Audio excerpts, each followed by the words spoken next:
Malipayong daw yung kilom-kilom Subo, Kabisaya ug Mindanao. Gikan diri sa Bukirang Barangay sa Kasili sa Konsolasyon uban ni Dr. Iris ug ni CB kini si Leo Lastimosa. Magpasalamat nga sa makausapa inyong gipadayon sa inyong tagsa-tagsa ka mga Pinoy-anan. Perti gihapong hayaga diri sa among nahimutangan bisan dayon ng kilom-kilom ang atong sugilanon karong hapon naguluhan og imbitasyon. Ganin ang buntag, nag-check ko sa akong email, nag-check ko sa akong mga chat messages. Kanya kamo nga wain taon ako matubag, nag-check ko sa akong mga mensahe sa telepono. Sus na alarma ko sa akong nakaplagan. Daghan kay mga imbitasyon nga akong gibalibaran. Mas daghan pag yung imbitasyon nga wa ganin ako tubaga. Mas daghan pag yung imbitasyon nga wa ganin ako maablihi. And we are talking about the past 3 months. Sukad Oktubre, Nobyembre, sa niyaging tuig, akong kita, nag-guilty ba ko ba nga? Grabe no? Ngano man, nga, mukumpisal mo ko ninyo, matagkaroon ng unya nga, di na ko ganahan mo tanaw sa kong telepono, di na ko ganahan mo tanaw sa kong email, kung mag-guilty kay ko, nga daday ko'y nasipyat nga mensahe na, di ay ko'y nadawat nga imbitasyon niya, wako katunga, kay wala ako ma-check ang ako schedule. Kaningon ana ba nga butang? Ang akong gipasanginlan mao ang ako na karon pagka homebody nga nira gikos bahay. Ang akong trabaho nira sa bahay, ako tanang kalihukan nira sa bahay. But I noticed nga bisan doon ako chance sa paggawas. Kung mahimo ko magpabilin sa bahay, pabilin ako sa bahay. Munang doon ay mga imbitasyon ako o mga himuon kong resource person sa usa ka symposium, himuon kong reactor sa usa ka diskusyon, patambungon ko og press conference, patambungon ko og lecture. Ganahan kay kong mutando, ganahan kay kong muadto, ganahan kay kong mutunga, pero inigdayon nag yung pahigayon sa kalihukan, kaya ko 2 ka oras ang conference, usa og tunga ka oras ko mo biyahe. Igbalik lain na sang usa og tunga ka oras, 2 ka oras nga pagbiyahe. Kapuya oy. Unya na ako'y programa, unya mabilin diri sa bahay si Dr. Iris ra, kinsa na mo hagwa ni CB diri, naway mahibi. Daghan na kay ko og example bitaw ko og pag kung ganahan daghan kaayo paagi. Kung di ganahan, daghan kayong lusot. So, kini atong programa karong hapon, pagpangay na lang sa nigpasaylo sa tanan mga nangimbitar nako, sa tanan nga mga nasilo nga wa na ko matubag ang ilang mga mensahe. Usa sa nakapagilty nako karong bag-o. Dunay di lang ko maghingan sa nga lungsod. Dunay mga abogada sa usa sa mga lugar din sa Subo. Doon na sila dako nga problema. Na para nila dinalian yung problema ha. Ang ilang problema mao nagguba ang kalikupan sa ilang lugar sa way pagdetalye. Unsa? So, komplikado ka yung sitwasyon. Ako silang giingnan nga, attorney, wa na biya ko'y radio station, wa na biya ko'y programa sa radyo. Kaya ba Emilio? Magtanaw mo may sa imong broadcast. Pero ikaw ragi makatabang na mo anilyo. Kada bang istorya ba ngayon nanay ko? Sige attorney, mutabang ko kutob sa kumahimo. Unya, pero ingon ko nga aron makasabot jud ko kay detalyado na kay pag-aso niya ko para makasabot jud ko attorney sa problema, hatagi ko mga dokumento. Na naman kay mga kasong nga gipasaka, na naman kay mga formal communications with several government agencies. May mo bahatagan ko na yung kopya. Unya, I'm sure na kay soft copy diya ito ni, i-forward lang ang soft copy, i-email lang nako. So, primero di sila ganahan ba nga, magkita lang daliw. Ingko nga, na kung maminaw mo sa akong programa, hibaw mo nga di ko ganahan mo gawa sa bahay. Amuhang lang ko ito ni, i-email lang nako. Nya magtawagan na lang sa telepono. Siya, anak namin si mong bahay liyo, hatagi mo sa imong address. Yung ko, na ito rin, di gid ganahan si Iris anak. Di gid ganahan ako asawa nga dunay bisita diri sa among bahay. Labi na kung dili gid mo kaila. Siya makita lang ta diri sa gawas liyon. Ibaw bitaw ka ato hindi ko mo gawas bahay. So hapit na masapot ba nga ingon ka tigpaminaw ka, yung ka viewer ka nyo ka. I mean, pero I realized normal ba niya akong kinabuhi? Na di ko ganahan mo gawas. Kaya magsisibiya ba ako? Mainta ba og ni puyo na lang ko diri sa bahay na nagpakahilom na lang ko. Napabiya ko yung programa so naagyud gihapoy interaction with the public.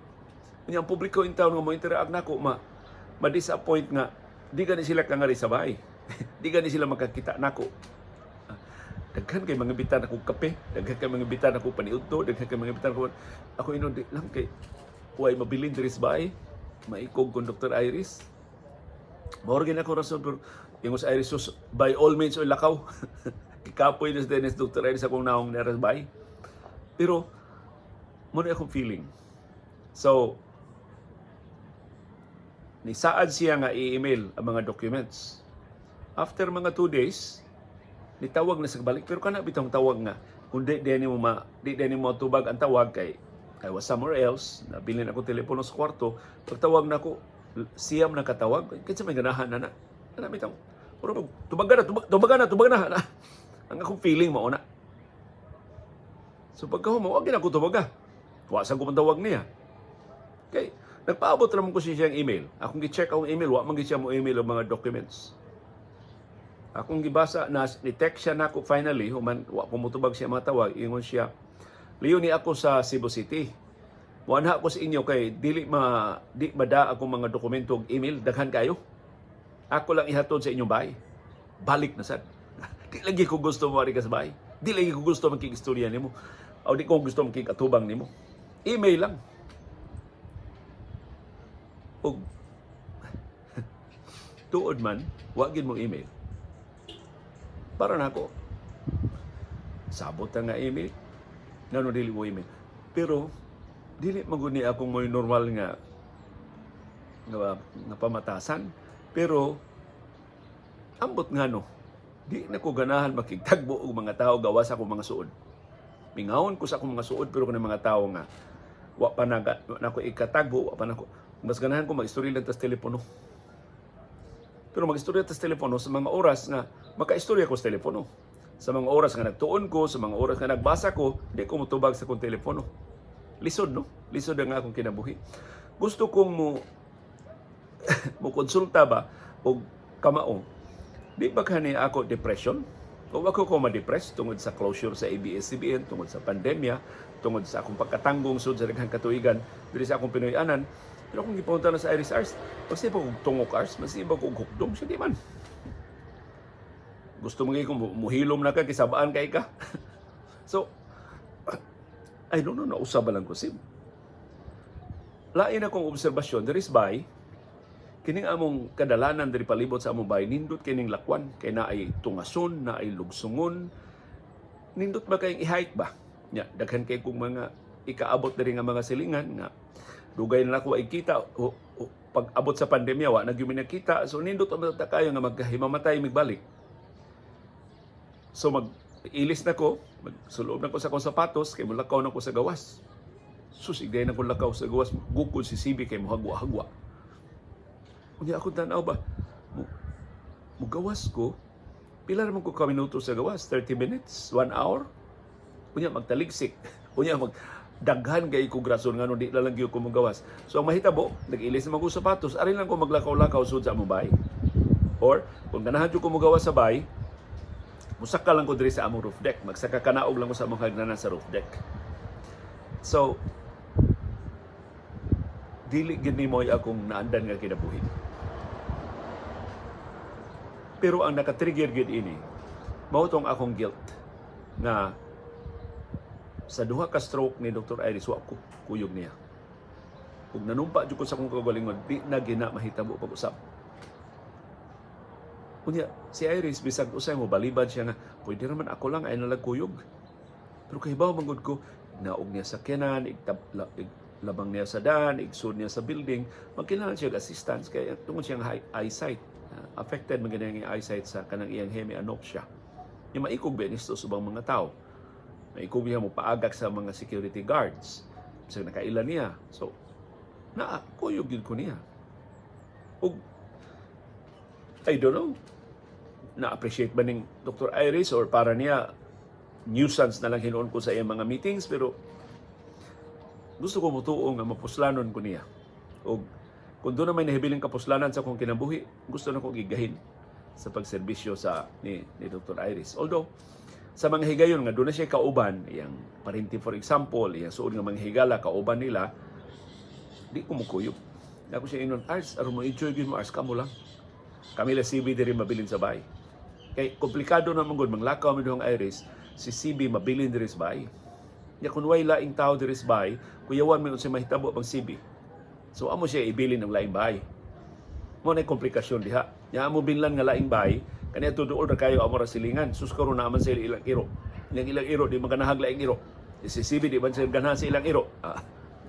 Nangita mi perting layo Las Pikas Barangay ang bahay nga among binlan unya ibili na mo tuyoon kaayo inikuha na mo balik ni CB tuyoon sa kaayo apiki kayo andan duno kay ikasugat nga motorcycle di na maigo sa dan ina ka apiki andan pero hasol ba so kung mahimo ikaw Iris di ta ta manggawas Ars labi na gabi at least ug adlaw ni Amas Marisa dinhi pero ug gabi wa mo tao diri sa bahay so amo jung ibilin si CB either ngadto ni Mar or ngadto ni Ma'am Trina, ang pagkumang ko ni Dr. Eric ato hasta laban, pati layuan. So, mao na ang sugilanon sa akong kinabuhi. Pero, sa mga imbitasyon nga wa nako matubag, pasaylua. Bisag unsaon ako, di ko ganahan. Di na ko ganahan mo ato mga imbitasyon. Mga preskon, aligre ba yan ang preskon? Kausan nakakuyog aksidente ba lang nakaabot ni June Perez o sa mga sakop sa media kay diha toy kalihukan ang usa ka ospital nga nag-specialize og mga cancer patients nya ilang giimbitar ang ilang mga cancer patients ug ang mga paryente nya gi nindot kaayo ang ilang gi pag-asoy sa ilang mga sugilanon ba nga pagkahibaw nila nga dunay cancer mura sila natapos ang kalibutan nila pero daghang salamat sa tabang sa ospital sa guidance sa ospital sa treatment nga ilang naangkon na lugwayan ang ilang kinabuhi, nakaangkon og bulok ang ilang pagpuyo sa kalibutan. So mao to ang among gitabungan nga kalihukan sus diha man si John Perez, diha man ubang mga sakos sa media kanang imbitar man sila. Kami giimbitar mi kay si Dr. Iris, pasyente man. So ako mag-expect ba pagkita na mo John Perez sus kanang to nga sadya kay bitaw nga. Do kan John Perez daghan kay nag-istorya. As kalipayan ako. Pero after a while, kay no June Perez, gusto na June, manglakaw na mi June. Ingon na ko. Normal ba na o dili? Pero, I don't know, di na ba ko gusto mo balik sa akong naadang kinabuhi. Nga ka na bitaw, binuntagay, gusto rin nga may hinungdan. Or, nga na bang, manglibak lang, magbarites lang, daghan kay istorya gumahibawan, makuha nga mga istorya. Moabot ang ubang mga sakop sa media, aligre kayo nga ng great pero after 5 minutes maingon na ka mga manatag pa picture tanan sige, lakaw na ko. Adto na kon Dr. Iris nga manguli na ti alimi. Ingon ana ang akong panguna-una, ingon ana ang kanunay mo santop sa akong una-una. So hinaot sabta ninyo. It's not about you, I think it's because of me. Wa ko kahibaw kung kanong sa mabalik ang ako naandang gana sa paggawas. For example, giimbitar ko nga motudlo og pila naman murag tulo na ni ka eskwelahan, tutunan ni ka universidad dinhi sa Subo nga nangimbitar nga motudlo ko sa ilang karon nga SEM. Akong gibana-bana ang ilang address murag layo ba? Konsolasyon ba ako? Kasagaran nila na mahimutan sa Cebu City. So, mutabok pa ko Glasyon, mutabok pa ko Mandawi, una ko makaabot sa Cebu City. Yan, traffic ba? So, ang ako da yung rason, ang naandan ako lusot nga, mutudlo lang teliko og online. Hingon sila, wa naman rin online classes, Leo. Face-to-face classes naman yun. Kung mauna, di lang sa una ko mutudlo. Maybe next SEM. Yan nagiusa nga, magsibit ang ingon nga, Unsa man liyo? Kuan lang. Decide na. Mutudlo magdili ko di lagi. Siya reconsider. Sibag kanindot ba unta ba? Kung ako'y kabilinggan ba nga ingon na pero di ambot ano outside of my programs ug akong kolom sa Freeman kada adlaw wa na. Murag wa na ko ilain nga gustong buhaton. Of course, pag ato na kong classmate Yul Julia, lingaw kay ming classmate Yul, gusto kong mo-extend ito pero nagdali pa sa Dr. Edes yung pauli. So lang buwalik sa ko sa Cebu City. So mo itong marami dali-dali ni classmate Yul Julia. Pero mangingon anak nga magkatapok lami kung manganhi silang classmate Yul si Atty. Ralph sa Amubay. Okay. Wa may pressure sa oras. Pero maluoy sa kulang classmate Yul ni Atty. Ralph perting layuas sa among Pinoyanan. Matraffic sila sa Cebu City, matraffic sila sa Mandawi, labaw pa sila matraffic iabot diri sa Konsolasyon. So maikog ko magsipang imbitar nga hasol ba kaayo para nila. So kaniadto maikog kay ko sa mga imbitasyon because of shyness. Shy kay ko sa una, mauwaw ko nga mo na mangibitar ko pa nihapon, mauwaw kay ko. Di ko ako kaila, di ko suod. Hindi ko kamaong kupot o kutsara o tinidor. Nana ba? Mubalibad ko. Karon wa naman ko'y uwaw. Sukol ko ni bisan kinsa. Pero, dili na ni shyness. Mura og. Di na ko gusto. Nandunay daghang tao. O niya murag. Daghan kay mga bitar na mo. Biyahe ta. Ato tag Taiwan. Ato tag Hong Kong. Ato tag Japan. Game ko, kay suod man ako ang mga nangimbitar, pero sa Iris ningon, daghanar bang tao sa airport? Daghan na makaintaw niya, magdali-dali ta, maglakaw ta, niya maigog ta mag-wheelchair. Kasi, Dr. Iris, hindi naman ni kalahutig lakaw kusog. So, di lang tinghali una, ana ba? Niya mo yung mga higala, mo rin siya mahugno ba nga ha? Dili mo? Kano sa amalay mong biyahe? Tungod ba ni sa among edad? Pero wa pa man ko isa sinta. Ambot ka sin. Tingali sin na kinahanglan ta og kanang imbitasyon nga di kita kabalibad sin. Mo ra gini rason nga. Pero mangimbitar mo niya, i-appeal niyo si CB og imbitar, awagi problema. Kay si CB kuan magindi mahimong ibilin diri sa among Pinoyanan. So, ang akong punto karong hapon mao nga doon ay kausaban sa atong kinabuhi nga usay di ta makasabot ngano. Pero sa akong bahin, peaceful kay ko sa change sa akong pace sa akong kinabuhi. Kani ato magkukod man ko sa panahon, sa oras. Karon conscious gyapon ko sa oras kay gusto man ko ma-maintain sa schedule sa atong programa. Usay magguilty kay ko nga malangay ang atong programa, pero wa na. Murag ma-absent ko sa oras, okay lang. O catch up nung kusunod, ano bang, na-interview na katong sa una, maka-interview, nga nung mataka-interview, so, ulbo ng kayo ka ba? Karoon, na-realize mo, does it matter?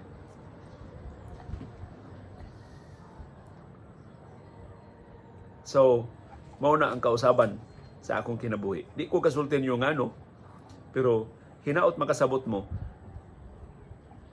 nga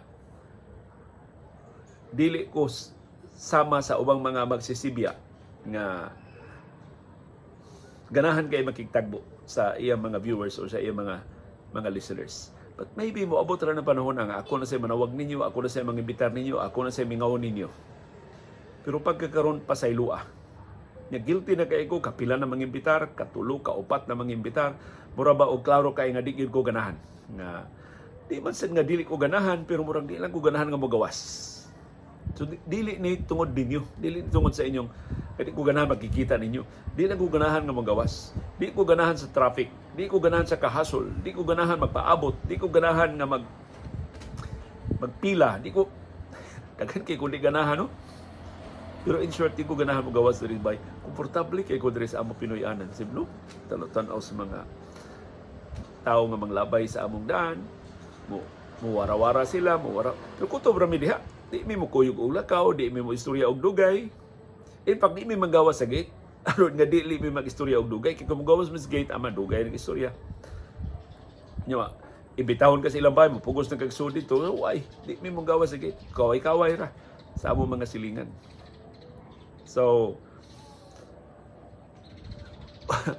tingali ang mga doktor nga naminaw og nagtan-aw karon do na mo'y diagnosis unsa ni nahitabo namong Dr. Iris. Pero si Iris, inani mo na si Dr. Iris sa una. Di man gini siya ganahan og crowd, di siya ganahan saba, di siya ganahan og mall, di siya ganahan og kanang mga crowded areas. Ako ganahan kay ko ana. Ganahan kay ko sa una. Apil kay ko sinulog, baktas magay ko sa sinulog. Wa gyud ko'y problema anang crowd, wa ko'y problema anang kasaba, wa ko'y problema anang kiat-kiat. Pero karon wa na. Pero mostly tungod gusto ko magpabilin uban ni Dr. Iris. Di ko lakaw without her. Kung mo lakaw siya, kung nagkinalan siya nako, palabihon ako nga kuyog ko niya. Mahalag unsay mga kalihukan, mga kabilingan nga ako mabiyaan. Usay di ta ka programa, usahay wahi atong programa, usay mga adlawon may programa kay akong gi-adjust para sa among lakaw ni Dr. Iris. So mao na, daghang mga imbitasyon nga akong nabalibaran, daghang mga imbitasyon nga na himangod tingali ang mga nangimbitar, pasaylua. Pero di ko kasaad kanus ako makatunga sa inyong mga imbitasyon sabta palihog nga niara ko subay. Kung mahimo niara ko ari ra ko subay. Istorya lang tas telepono, chat lang ta, pero ang chat dili dayon ko katubag ha. Tingali og paabtan pag pila ka oras, mag-email mo mahimong maabtan pag pila ka adlaw. So wagi klaro ang pag-communicate nako. Gawas kon emerhensiya, gawas kon dinalian. Pero hinaot makasabot mo nga way pog sanay. Kung di ko ganahan, di ko ganahan. Di ko mutubag, di ko mutubag. So, uwaw kay nang ang kunon pero mao na itinuod. So, ngadto sa tanan nga mga missed calls, ngadto sa tanang mga ni chat nga wa na ko tubaga, ngadto sa tanan nga mga imbitasyon nga wa na ko tungaha, pasaylua palihog. Doon ako yung mga kauban sa ABS-CBN. Sige na pang-imbitan, mga pita. Okay, magkita ta sa sila gipangsugutan mga uban mga to. Gimingaw ba ako nila, pero ingko sa kuna-huna ba, kasi ba itong hisugutan over coffee? Maghisgutan nga nasirata, maghisgutan kanus na maablik balik, maghisgutan unsa na itong pag-umang nga kinabuhi. Chat lang, tawag lang sa telepono, mag-istorya lang ta. Sus, adto mis SRP, ang binuro pa perting lagyo. Mao gini akong main objection, kana yung traffic. Kana bitong patanggong kas traffic ko na hibaw juga tungod sa mismanagement. So, as much as possible, bulikay na lang ko eh. Kung di may kinahanglang lakaw, natural di may lakaw. Aron dili mas mahiagom sa problema sa traffic ko. Kung doon na may importanteng mga lakaw o doon ay traffic, kabahin na sa risgo sa among pagtunga sa importante namong mga lakaw o dinalian namong mga destinasyon. So, kamo, nahitabo pa sa ninyo? Kalit lang na usab ang inyong panglantaw sa kinabuhi. Kalit lang na usab ang inyong mga kalihukan. Kalit lang mo nga niputol sa komunikasyon sa labing suon ninyong mga higala o siyang naandan ng mga ika-istorya. Ako gusto gyud ko mo reconnect unta sa ako mga Jesus kadaghang mga istorya ako makuha. Kung masigog panawag, masigog pagkikistorya. I'm sure daghang kay ika-istorya ninyo. Pero wag gyud maikog na ko manawag. Hadlok sa ko nga magsugod na may istorya mo kalit lang ingon, okay, bye. Okay ba kanu sa kuto mga akong interest. So mao na ang akong sugilanon karong hapon, ang akong pagbalibad, ang akong pag-isnab, ang akong pagbungol-bungol, ang akong pagpaguryo-guryo, ug ang tanan akong mga palusot-lusot sa inyong mga imbitasyon. Pasaylua, palihog. Dili ni tungod kay nasuko ko ninyo, o ganahin ninyo, kundi dili tungod ni kay mas ganahan ko magpabilin diri sa among Pinoyanan. Mas ganahan ko nga mo relax lang una, di lang una ko mo appeal sa naandan nga mga kalihukan sa una. So, hilas ra kay kon moingon nga ang ako bagong team song karon, Watching the Wheels. katong kanta ni John Lennon atol sa katuigan sa iyang pag-hibernate, sa iyang kahimong amahan, sa iyang anak, sa iyang pagkahimong bana ni Yoko Ono, o sa iyang paghunong una, sa iyang naandan o higugma nga mga gibuhaton. Pero kung man ko mahundong, maundang sa akong mga gibuhaton sa pagsibya, mao man gyud nga akong gugma. O nagpadayon ko bisan diri gikan sa among Pinoyanan. Pero mas matagbaw ko mutan-aw lang sa mga panghitabo. Hindi na mo apil sa kiat nga bulog sa kinabuhi. Uban ni Dr. Iris o ni Sibi diri sa Bukirang Barangay sa Kasili sa Konsolasyon, kini si Leo Lastimosa. Magpasalamat sa inyong padayon nga pagsubay, padayon nga pagsalig, o padayon nga pagpaminaw sa atong panahom, dayong kilom-kilom. Daghang salamat, Sibi Girl.